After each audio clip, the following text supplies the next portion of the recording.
Hola, somos Agustín Castro y Javier Espinosa, estudiantes avanzados en la carrera de Historia de la Universidad Nacional del Comahue. Este año, como parte del cursado de la práctica docente, nos tocó hacer la misma de forma asincrónica y trabajando en la elaboración de materiales para la enseñanza de la historia. Por eso titulamos nuestra ponencia Construyendo materiales para la enseñanza de la historia, un caso de práctica reflexiva. Esta representación pretende desarrollar algunas tensiones epistemológicas que tuvimos en el transcurso de nuestra elaboración de materiales. No pretendemos arribar a conclusiones definitivas, sino por el contrario, privilegiar el concepto de práctica reflexiva como algo que debe ser continuo en la profesión para el logro de las finalidades tanto históricas como escolares. Es que en nuestro caso de práctica situada, el enfoque práctico reflexivo nos permitió arribar a decisiones epistemológicas que favorecieron la construcción de contenidos para la enseñanza de una historia crítica. Finalmente, dejamos la puerta abierta con esto a continuar pensando decisiones en la construcción de materiales para favorecer procesos de enseñanza y aprendizaje. Respecto del contexto, la escuela donde tuvimos ocasión de realizar nuestra práctica docente fue el CET 30, ubicado en el barrio Belgrano de la localidad de Cipolletti, en la provincia de Río Negro. Con el curso primero-segunda, que correspondería a un tercer año de la secundaria neuquina. Acerca de la accesibilidad a los recursos tecnológicos, la escuela cuenta con plataforma Moodle propia y diversos dispositivos de audio y video que son buenos recursos pedagógicos. A diferencia de otras escuelas técnicas, la institución se caracteriza por poseer una continuidad en materia de ciencias sociales en su currícula. Al momento de comenzar nuestra práctica, el colegio retomaba la presencialidad completa a sus aulas, cuestión que determinó el rumbo de nuestras decisiones pedagógicas. Al momento de realizar los recortes temporales y la selección de contenidos para construir nuestra unidad de sentido, nos encontramos con uno de los primeros momentos que nos invitó a realizar una reflexión sobre la práctica. El tema a construir como parte de la unidad, su eje 2, la Argentina de comienzo del siglo XX, fue la construcción histórica del concepto de enemigo interno para explicar la problemática entre los estados nacional argentino y chileno y la comunidad mapuche, sin olvidar la violencia justificada por el discurso que heredó en los casos de muerte. Nos referimos a los asesinatos de Rafael Nahuel y Camilo Catrillanca, ocurridos entre 2017 y 2018. En un primer momento, reflexionamos sobre para qué queríamos enseñar este contenido a los estudiantes.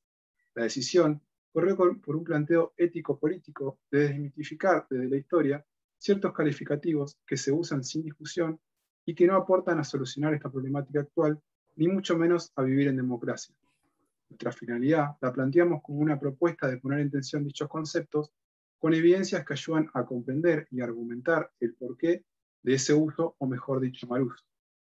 Partiendo de esta problemática, el siguiente paso fue realizar los recortes temporales y el contenido a abordar, tensionando allí nuestros saberes disciplinares con los saberes propiamente escolares. Es que nuestro conocimiento sobre la problemática nos plantea abordar varios momentos históricos que desde nuestra formación consideramos importantes para explicar el desenlace de los hechos. Sin embargo, esto no hubiera aportado a ayudar a cumplir con nuestras finalidades. Por lo tanto, decidimos poner en contraposición dos temporalidades que permitieran tal fin. Por un lado, el origen de esta problemática hacia el siglo XIX, con la conformación de los estados nacionales y su proyecto capitalista y homogenizador, y por otro lado, la actual situación de conflicto entre los sujetos implicados, con el agregado del rol de los medios de comunicación como difusores de imágenes erróneas. Adherimos, en ese sentido, a la propuesta de López Facal de trabajar con problemas socialmente candentes que ayuden a generar empatía y comprensión histórica. Al momento de elaborar nuestro primer material, proyectamos que se llegará a recuperar los conocimientos previos de los alumnos, tal fin para generar el andamiaje y comenzar a construir un nuevo contenido. Teniendo en cuenta el contenido a abordar, pensamos diversos artefactos acorde al momento histórico que buscamos explicar, pensando quizás desde una forma lineal la temporalidad histórica. Teniendo en cuenta cuál era el eje que nucleaba nuestra propuesta, reflexionamos sobre pensar otra materialidad que parta desde la problematización del presente. No es que no privilegiáramos el uso de fuentes primarias, de hecho las incorporamos a nuestra propuesta, pero asumimos la decisión de comenzar la problematización del tema con un debate televisivo que pusiera más de una visión al respecto al tema. Esto lo hicimos tomando en cuenta la contemporaneidad del problema y la potencialidad que implicaba utilizar los recursos para propiciar la argumentación como estrategia para generar habilidades históricas. En la misma línea, consideramos el planteo de preguntas y la lectura compartida como estrategias y prácticas potenciales para tal fin. Esto a su vez permitió rescatar la vinculación que los estudiantes podían hacer con los saberes que ya traían. Para eso, revalorizamos el uso de imágenes del periodo y el uso de fuentes primarias que los estudiantes debían reinterpretar. Con esta primera elaboración de materiales, tuvo como objetivo finalizar en un desarme del contenido para que los estudiantes realicen una primera reconstrucción de sus saberes, de la deconstrucción como estrategia para una reconstrucción del contenido. Las devoluciones del primer momento nos hicieron reflexionar críticamente aspectos para mejorar la construcción de materiales. A su vez, eso nos hizo valorar alguna toma de decisiones. Al momento de generar las preguntas para que los estudiantes reinterpreten los textos, nos dimos cuenta de la dificultad de despegarnos de nuestros saberes disciplinares que complejizaban la consigna al punto que algunos estudiantes expresaron no comprender o no poder resolverla. En ese sentido, el rol del docente coformador para aclarar las dudas revaloriza su tarea en la construcción de la argumentación por parte del estudiantado. Por otro lado, la potencialidad de las imágenes como portadoras de contenido histórico que ayudó a los estudiantes a vincular causas y consecuencias del proceso histórico tratado. Esto se vio favorecido por la lectura de fuentes primarias que les dio a los estudiantes insumos para generar sus propias argumentaciones desde su propia mirada.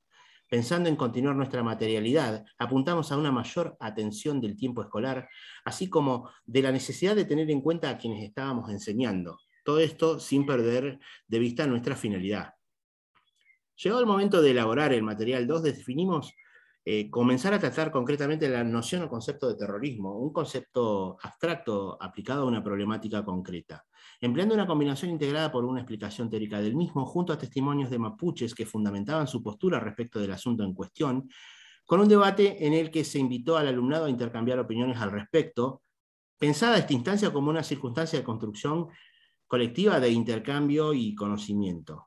No queremos dejar de resaltar aquí la potencialidad que hubiera tenido a modo de estrategia y como recurso la invitación al aula de un representante de la comunidad mapuche que dialogara directamente con los estudiantes, potenciando la comprensión del tema como un contenido histórico y al mismo tiempo socialmente relevante, algo que aún hoy en sí se discute y sobre el que es importante arrojar luz. El cierre de las actividades propuestas para el segundo material se dio con la elaboración de un breve escrito que diera cuenta del rol que cumplen los medios de comunicación en la conformación de una impresión determinada en el imaginario colectivo de la sociedad argentina, junto a invitarlos a poner en cuestión el empleo de términos que no se corresponden con la situación que estuvieron tratando.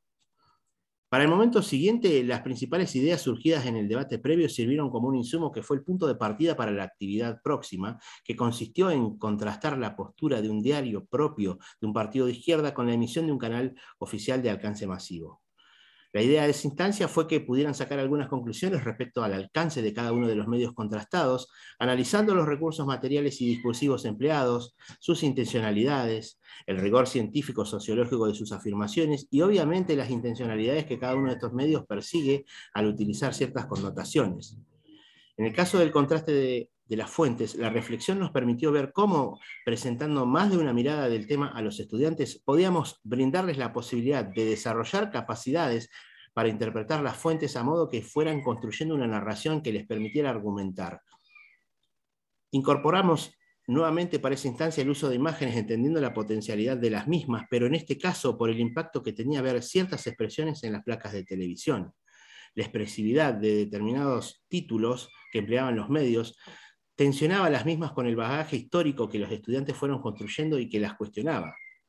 Respecto al interés que impulsaba a los medios al momento de expresarse de determinada manera, entendimos que implicaba un correrse de nuestro eje central y que hubiera demandado más tiempo del que teníamos. En ese sentido, fue una decisión epistemológica centrarnos en reforzar conceptos y roles. Eso posibilitó dotar al alumnado con argumentos que iban en contra de la línea sostenida por los medios masivos, cuestión que se reflejó en las producciones de los afiches que concluyeron con las actividades propuestas.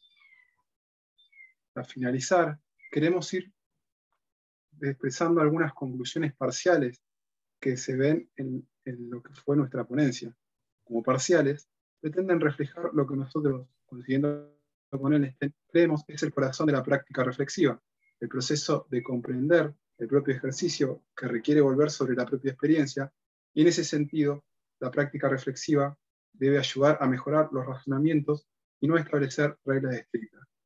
Como quedó expresado en el desarrollo de la ponencia, nuestra práctica situada estuvo atravesada por distintos momentos en los que debimos llevar a cabo ejercicios de reflexión crítica, utilizando estrategias y recursos que posibilitaron arribar a finalidades de enseñanza propuestas, como se vio en los afiches de producción final. En ese sentido, queremos dejarlas explicitadas, acompañadas de un marco teórico que las sustente. Como un primer punto, surgió la necesidad de tener coherencia entre lo teórico y lo práctico, desplegando nuestros saberes disciplinares, pero siempre pensando en para qué, a quién y por qué queríamos enseñar y construir esos contenidos, un tema que nos interpeló y la toma de decisiones sobre el cómo construirlos, poniéndonos ante el desafío de superar tensiones epistemológicas mediante el enfoque práctico reflexivo. Consideramos así nuestra experiencia una evidencia de que no basta con saber algo para saber enseñarlo. En un segundo momento, podemos concluir que la potencialidad de la innovación en la construcción y aplicación de materiales no descarta el uso de ciertos artefactos y recursos recurrentes en las clases de historia. En ese sentido, pudimos corroborar cómo las evoluciones obtenidas en cada material, que la resignificación de actividades tradicionales dentro de la historia, como la lectura y la escritura, se nos presentaron como potentes al momento de generar problematización, debate, contrastación y argumentación por parte de los alumnos. Por otro lado, artefactos y actividades se combinaron con nuevos recursos que posibilitaron la construcción y reconstrucción de nuestro núcleo de sentido para generar a los estudiantes la posibilidad de establecer relaciones causales entre los procesos abordados. Todo esto nos permite coincidir con Paula González cuando afirma que la historia es una disciplina escolar en movimiento que interpreta y genera fundamentación en los estudiantes desde diversos contenidos, textos y materiales muy diversos. La generación de prácticas que desarrollen el conocimiento crítico reflexivo en los estudiantes se presentan como posibles a través de articular estrategias y recursos en la toma de decisiones del profesorado. Dicha articulación se nos presentó por la multidimensionalidad del proceso como potente desde varios lados. No obstante, encontramos en la estrategia de la lectura compartida, como plantea Eisenberg, para el desarrollo de la argumentación en la clase de historia, estrategias y recursos que nos permitieron pensar nuestra materialidad, intentando saldar lo que para nosotros representó una dificultad al momento de volver sobre nuestra experiencia, que fue el vínculo asincrónico con los estudiantes. La práctica de la lectura compartida permitió, por un lado, problematizar, tensionar las fuentes y generar narraciones desde un método de trabajo que permitiera reconstruir las situaciones históricas desde una interpretación colectiva. Esta, a su vez, fue necesariamente mediada por el docente porque, como expresa Eisenberg, los textos no pasan de manera directa al lector, sino que éste los reinterpreta. Y en ese reinterpretar se corre el riesgo de, si no hay mediación docente, de no poder corregir posibles errores de interpretación. En el caso de esta estrategia, el rol del docente coformador nos resultó fundamental. Queda como crítica seguir pensando estrategias y prácticas que puedan prescindir al menos un poco más de esa mediación. Finalmente, no queremos dejar de mencionar la necesidad de una continua práctica de reflexión crítica sobre nuestras experiencias.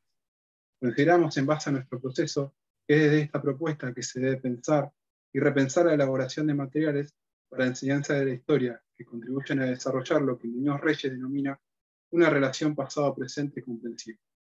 Esto lo vimos reflejado en cómo nuestra toma de decisiones estuvo atravesada por la interpretación y el interés de los estudiantes en el tema, le otorgó elementos para establecer comparaciones entre las temporalidades y generar luego narraciones que denotaban una comprensión del tema. El contexto de la práctica situada, volviendo sobre nuestra propia experiencia, nos invita a seguir pensando otros posibles contextos de enseñanza con otros posibles materiales, corriéndonos de cualquier enfoque que tienda a caer en lo rutinario y lo no reflexivo. Consideramos que los afiches de producción final dan cuenta de una finalidad lograda,